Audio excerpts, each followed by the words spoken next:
Yo, what it do? SRT gang. Get your boy with the fat SwaggyReacts, and we are back with another reacts video, man. And shouts out to Impressive. Now, this is a channel where like basically she gives you like everyone the news. Know what I'm saying? Stupid amount of subscribers she got, man. Know what I'm saying? She doing her thing. Got that salute to you and everything that you got going on with your channel, man. But like she pretty much gave us a video with everyone. I mean, as y'all know, like going off to Kevin Hart. God damn it, dog.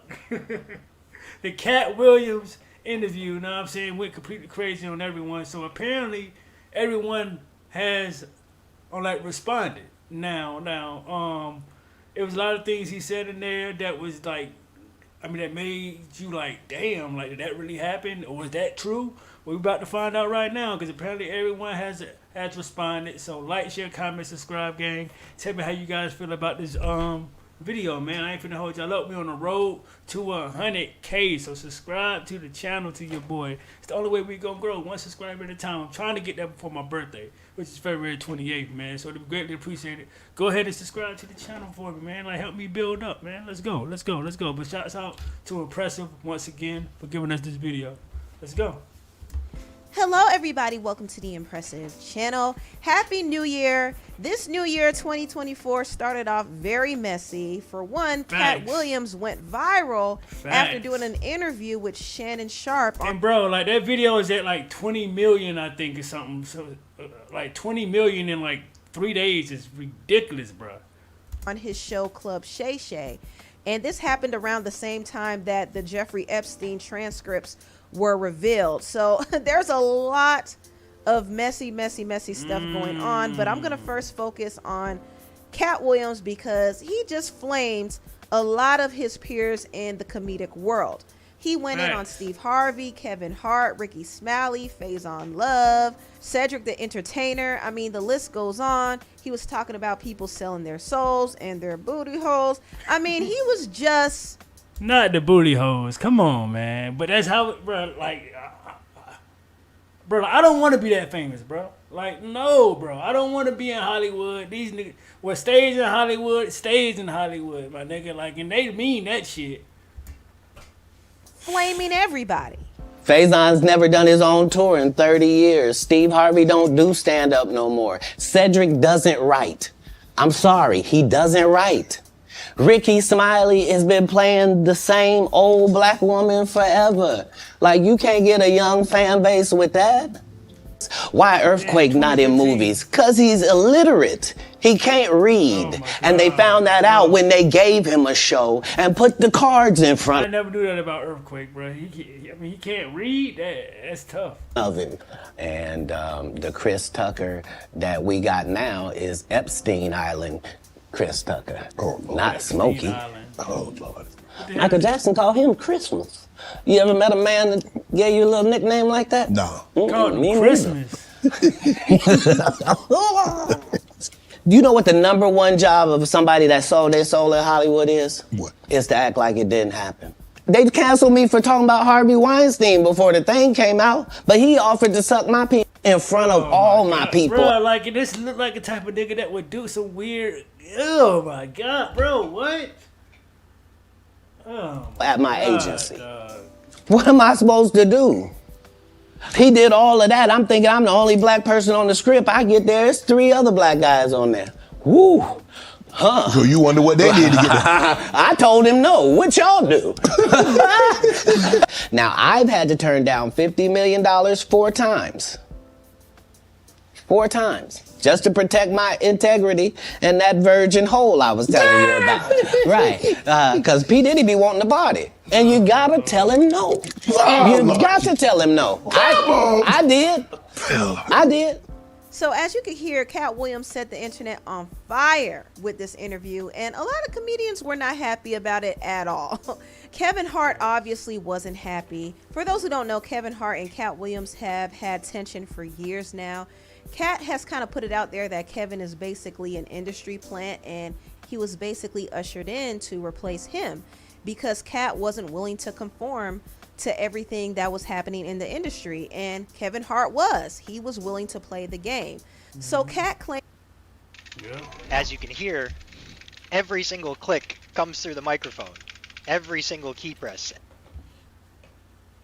claimed that Kevin was a puppet, and Kevin didn't like that at all. In fact, he lambasted him during his Breakfast Club interview a few years ago. My frustration with Katt Williams comes from, you keep pointing at Hollywood. Hollywood this, the white man, this, and this. When do you take responsibility for your actions? You had the shot. Katt was in that position at one point. You were the guy. Yeah. You were set up to be the star. You didn't show up to work. You f***ed off promo shoots. You f***ed off your promo f***ing trips that they had set up for you. You became a risk to the studios, which is why the studios stopped f***ing with you. Why was he a risk? He chose drugs. Oh, okay. Take responsibility for what you chose and say, you know what? I got to fix me, and I'm going to come back and I'm going to stand up for comedy. Katt did respond to some of what Kevin said here, and he even doubled down on the idea that Kevin was an industry plant who was given a TV show and a movie out the gate without making any real waves in comedy. At least this is what Katt Williams feels. In 15 years in Hollywood, no one in Hollywood has a memory of going to a sold-out Kevin Hart show, there being a line for him ever getting a standing ovation at any comedy club. He already had his deals when he got here. Have we heard of a comedian that came to L.A. and in his first year in L.A. he had his own sitcom on network television and had his own movie called Soul Plane that he was leading? No, we've never heard of that. Okay, like now that you now that you really look at it, bro, he kind of just did, bro. He came out of nowhere, bro. He just popped up on the scene, bro. He already had all this shit. He you know what I'm saying? Like, that's kind of crazy, bro. But now that you sit back and really think about it, he really just came out of nowhere. That before that person or since that person? What do you think a plant is? He just did his documentary with Chris Rock where he shows you that his whole upbringing in comedy was on the East Coast. Yeah, it was. So how simultaneously was he here in Los Angeles doing the same thing? It did happen. For a 5-year period, every single movie that Kevin Hart did was a movie that had been on my desk, that all I had said was, just, can we take some of this step and fetch it shit out? And then I can do it. Like, it don't need to be overtly homosexual, because I'm not homosexual, right? It doesn't need that to be funny, right? And me saying that and them going, oh yeah, no problem. And then going to give it to this other guy and having him do it just like it was. And acting like I'm a bad person because I keep standing on my standard. But Kevin told you he wasn't gonna wear no dress until they offered him the dress, and then he put it on. And what did he say after he wore it? I made my own decision. Duh. But you didn't make it before they brought it up, did you? It's okay. It's all right. Now, Kevin Hart did respond, but he didn't go in like he did on The Breakfast Club. He just said, gotta get that anger up out you, champ. It's honestly sad. In the meantime, please enjoy my movie. Yeah, like, I seen these all on Twitter. They've been going crazy on Twitter, bro. You can't go down like two skips without seeing something about Kevin Hart, Katt Williams, everyone, something in this interview. Trailer to my next film, Lift, which will be dropping on Netflix in 8 days. There is a moment in the trailer where Gugu says they really love you. Now I know she's talking about Katt. Mark your calendars, world. This one is special. Katt also went in on Cedric the Entertainer. He didn't like the fact that Cedric tried to act like he didn't steal one of his jokes from back in the day. And Katt said he gave Cedric a pass after he apologized and things were all good, but Cedric went on Club Shay Shay and he tried to downplay Katt again, and this is what made Katt upset. Well, you and Katt. Katt say you stole one of his jokes. Yeah, like, it was ridiculous. You know what I mean? It was like the idea of the joke that he was even talking about don't even match up with no timeline. The deal with this brother is talking about, that joke is over 30 years old, close to 30-something years old. I did the Kings of Comedy in 1999. Probably had been doing that joke 6-7 years before that. I don't even know if Katt was doing comedy then. Cedric told you when you asked him, did you steal Katt Williams' joke? Yeah. He said, it don't line up. Like, what doesn't line up? This is a televised joke that Mark Curry helped me punch up and get to the level that it was.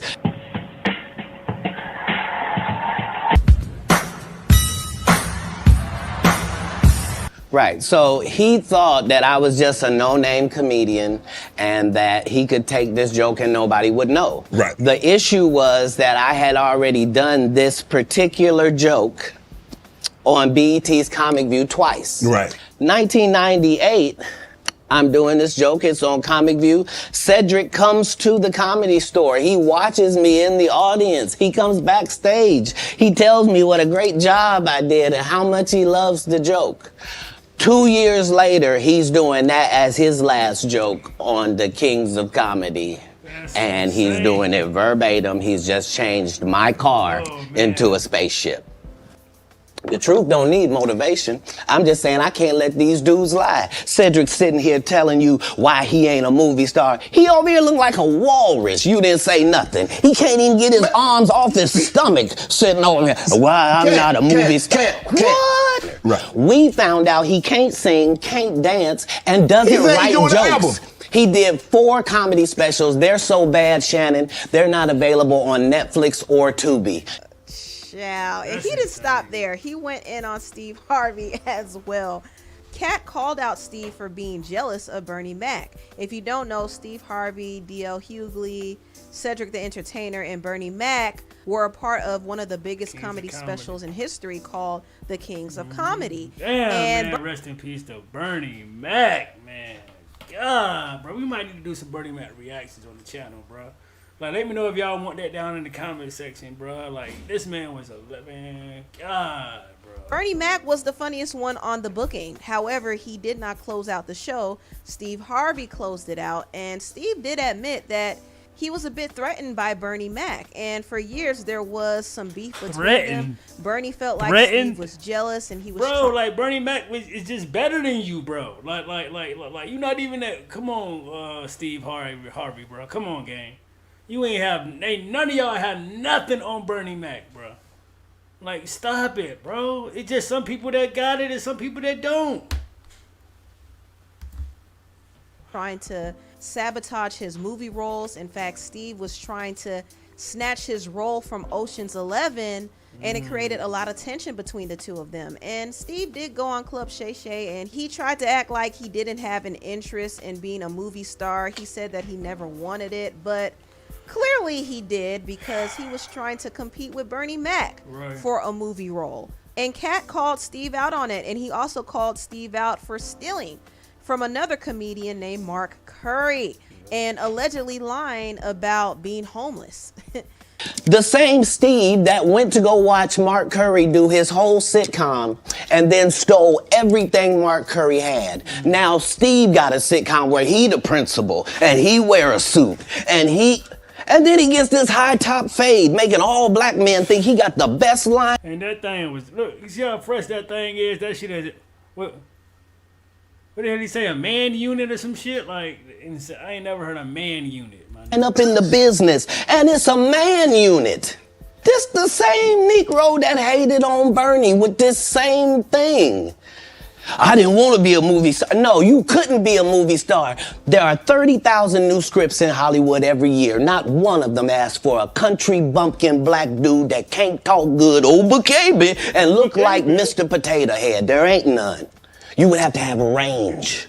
This is like Steve Harvey telling people he used to be homeless. That's my story. That's not his story. Steve Harvey wasn't never homeless. When Mark Curry was touring with him 25 years ago, he was making $3,000 a show in cash and doing 5 shows a week. They just tell the stories. Thanks to my wife, I'm where I am. You said that about the first wife. You forget that? You told us it was her. Then you went and married somebody else that think like a man. Do you consider yourself a king of comedy?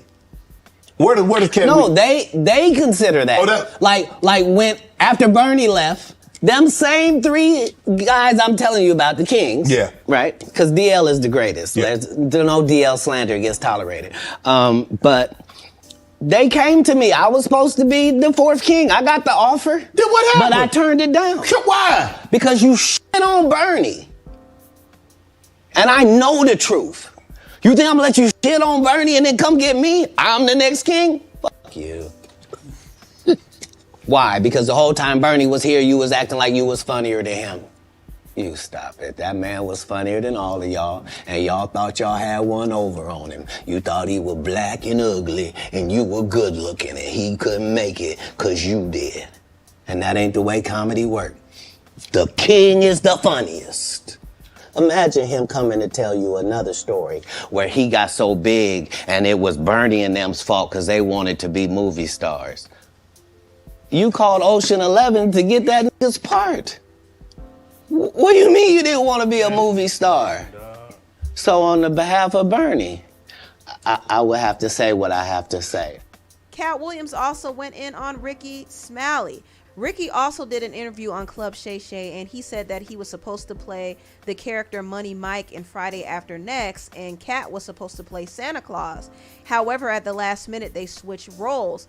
But Katt is saying that that was a lie. It didn't happen like that. You were originally supposed to play Katt Williams' character. Yes. And Katt Williams was supposed to play my character. This man told you he had Katt Williams' role. He was gonna be Money Mike, and Katt Williams was gonna be the Santa Claus. Now three quick points. You mean in Hollywood they cast a 5'5" black Santa Claus that weigh 145 pounds? That's your story.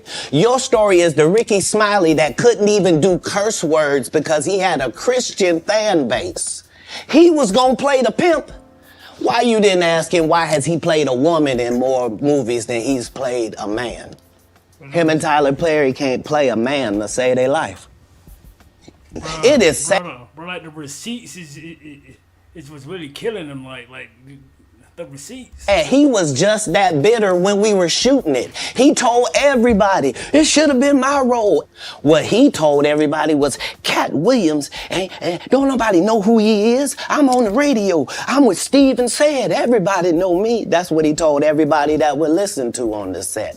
That's the truth of the matter. That's why I'm saying, that's why I can't let Rickey Smiley say he was supposed to play Money Mike. Because I wrote the words for Money Mike. I designed the hair for Money Mike. I collaborated with the wardrobe department and made outfits to make sure that no one in America would be wearing what Money Mike was wearing. Now, Rickey Smiley did respond to Katt, and he did clarify that, yes, he auditioned for Money Mike, and he and his team got the impression that he actually was casted for Money Mike. However, that wasn't the case. They went on to do more auditions and they found Katt Williams. Rickey ended up getting the Santa Claus role instead. I went out to audition for Friday After Next as Money Mike, not the Santa Claus. And that is the honest God truth. It was Money Mike, and I guess the producers, Cube and everybody saw something different. I guess when Katt Williams did it, they added the whole pimp twist to that character, which was actually a better decision and made it funnier. You were auditioning for Money Mike. We were told you had the role, and then that switched up overnight. Rickey Smiley also addressed the comments about him dressing up as a woman in some of his roles.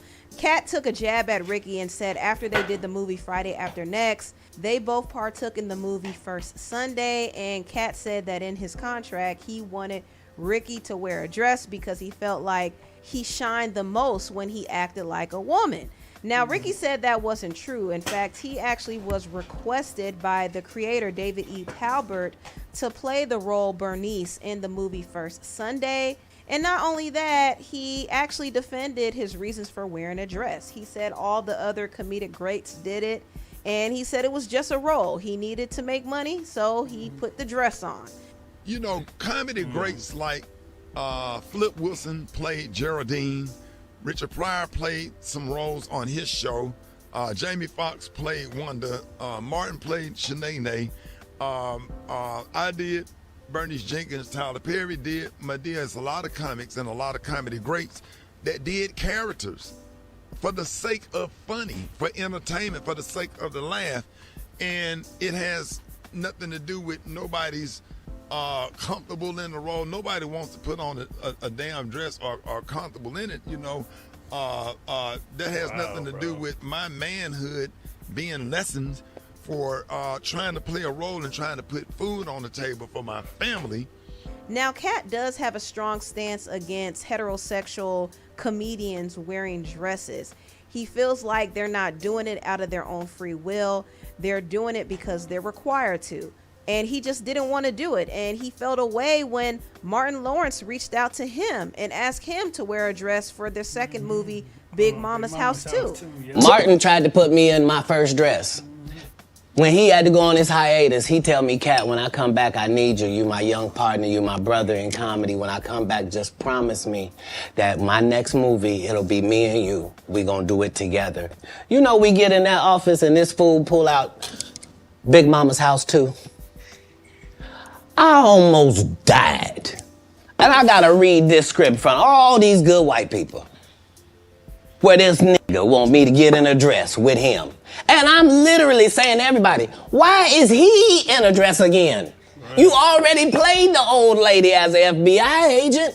We can play anything now. We can be playing a dog catcher this time. Why do we need to be in a dress? And I get so mad, I say, you don't want me. You want Brandon T. Jackson. And that's who they went and got. Twice I said it, they went and got him. This interview was crazy. And you know what's interesting is Brandon T. Jackson said that he actually regretted playing this role because he felt like it ruined his career. Yeah. But the whole dress bit was already overdone.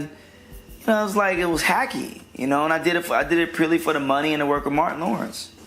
Only Katt Williams. Katt Williams was trying to always say, Brandon, don't wear a dress. You know, he called you, or is this? No, he was saying it in the media, so I thought he was heckling me. He was really trying to help me at the time. I didn't know that.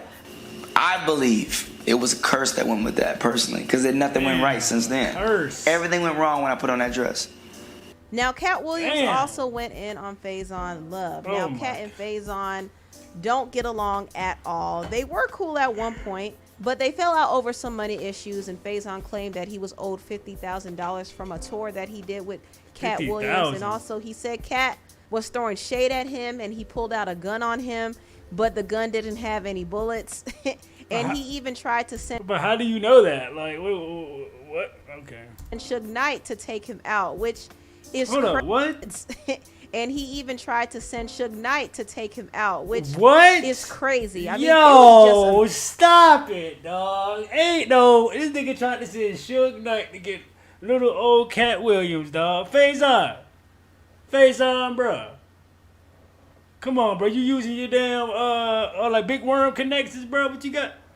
This nigga tripping, bro. This nigga wildin'. He tried to send Suge Knight to take him out, which is crazy. I mean, it was just a mess. And Faizon and Katt have been throwing shade at each other. Faizon even said that Katt was the most overrated comedian of all time. Oh my when it comes to comedians, right? Who would you say is the most overrated comedian of all time? Katt Williams. What great has he done since Pimpin' Chronicles? Now, okay, Faizon. What have you done since what? The Real Husbands of Hollywood or some shit? Friday. Like I don't even know many Money Talks with Chris Tucker. Like you ain't did that much work, stand up wise either, movie wise. Where you been at? When Katt heard his, he did not miss the opportunity to respond. Like, huh? That's what I'm saying. If you a Faizon Love fan, you mean you've been a fan of him for 32 years, you still waiting on him to do his first special? You can't just be Faizon in every movie. Like, you just gonna take your shirt off on every movie? Like, why does it say that in your script? Man, let Big Worm live. Let him breathe, Katt. You having an unnatural allegiance to losers is not like you. No, I ain't got no allegiance to the man. But you gotta admit the role that he played, Big Perm in Friday now. You gotta give him credit for the role now. Come on now. Let me ask you a question. Yes. If what you're saying is correct, why wasn't he in next Friday or Friday after next? I mean, his role, it wasn't good. Sorry. Faizon responded by posting footage of Katt getting beat up by a boy on a playground. I don't know if y'all remember this, but this was wild. Like, I definitely it's remember weird. that. He just has a weird life. But one thing about him is he's gonna go viral for saying some stuff. Like, Katt will always set the internet on fire with any interview he does, and this interview is no different. Everybody is talking about it and everybody's responding. Even Tiffany Haddish, you know, he mentioned Tiffany Haddish for not doing a stand-up at the Comedy Store, which was a very prominent club where a lot of black comedians made their debut. Tiffany responded to this and said, "I'm not mad. I just wish he would get his facts right about me. Dang, I guess I will send him a reminder text. But are we sure that is Katt Williams? He looks a lot like Charleston White." That's kind of insane. Tiffany knows. That's kind of insane. But can you imagine Charleston White and Katt Williams in an interview together? Bro, do y'all know how many views that shit will get, bro? Better than to come with a weak joke like that, because Katt is only gonna flame her some more. Right. But anyway, Katt not only came for Tiffany, but he also came for Michael Blackson. Apparently, Katt Williams does not like Michael Blackson. Michael actually made a joke about him smoking crack, and Katt did not take too kindly to that comment, because Katt has always been very firm on saying that he doesn't do drugs. The only thing he does is smoke weed, according to him. So he didn't like that comment, and Michael said that he was joking, of course. He told Cam Capone News that he never saw Katt smoke crack, so he was just making a joke. But still, Katt never forgot it, and it was very apparent that Katt was not feeling Michael at all, especially when they did that Wildin' Out episode together. I want to know what's shorter, you or my scene next Friday. All of your scenes are small. I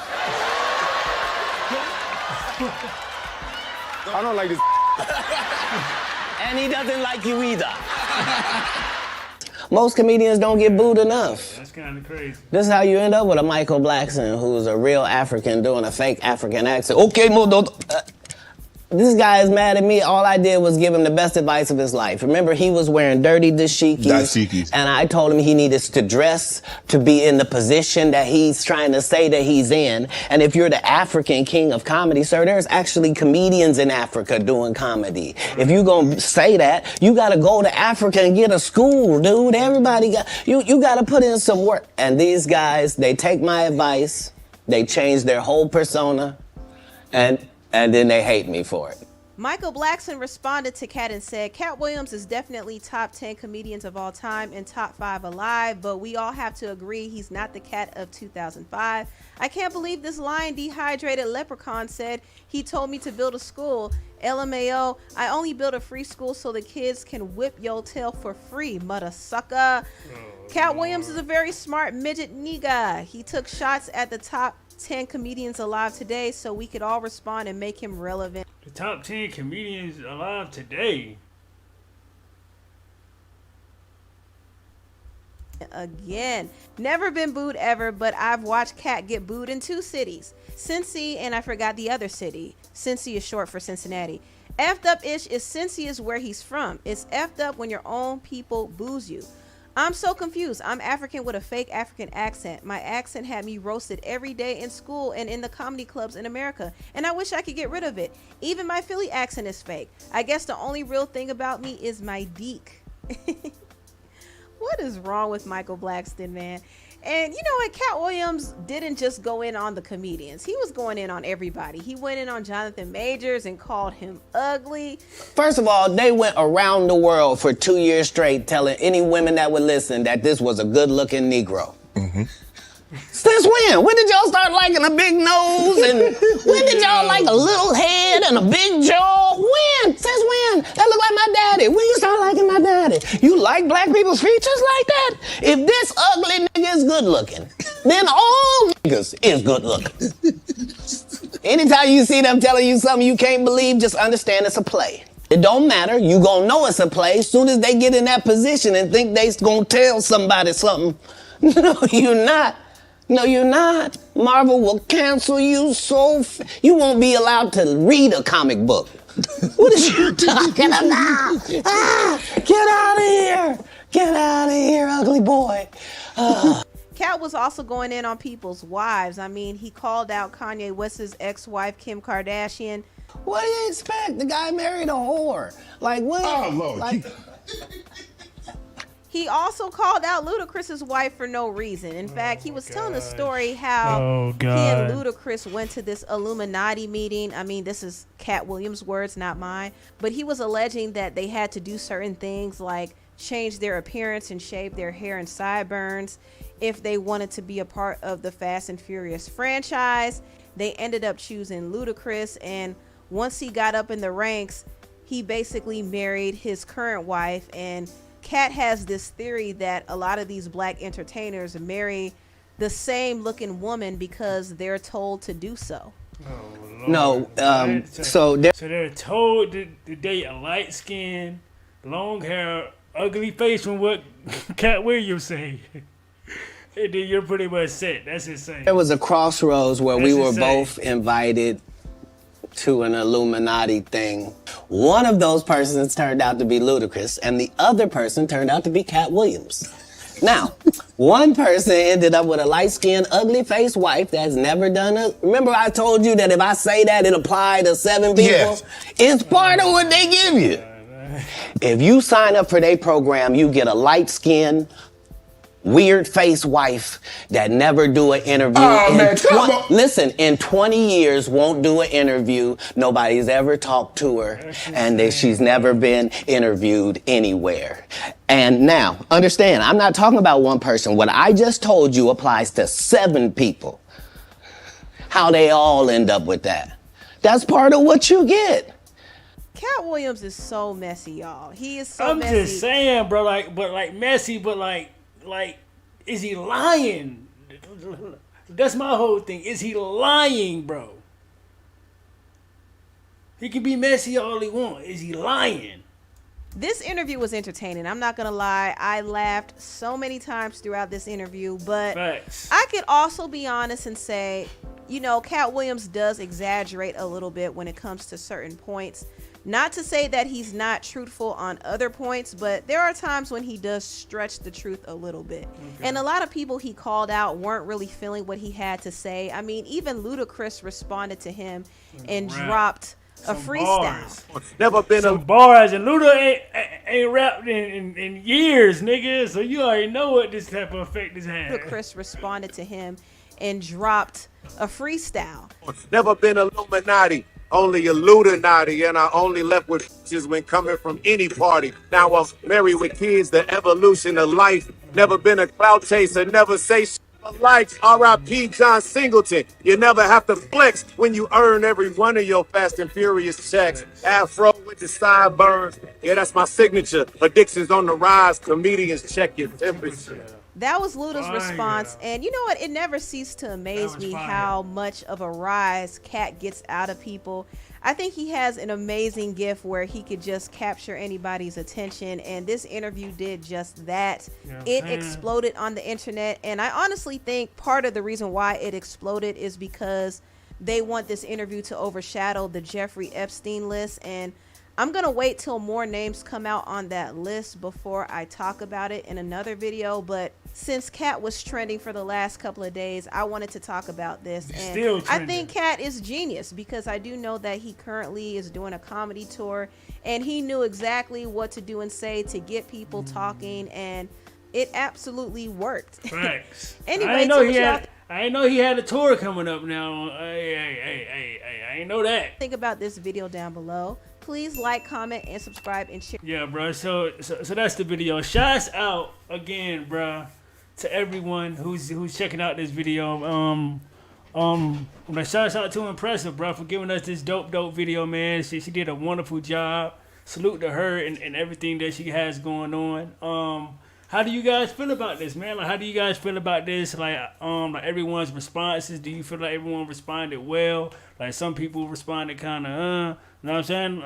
Let me know down in the comment section. Like, share, comment, subscribe, gang, and SRT gang. I am out this thing, man. Let's get it.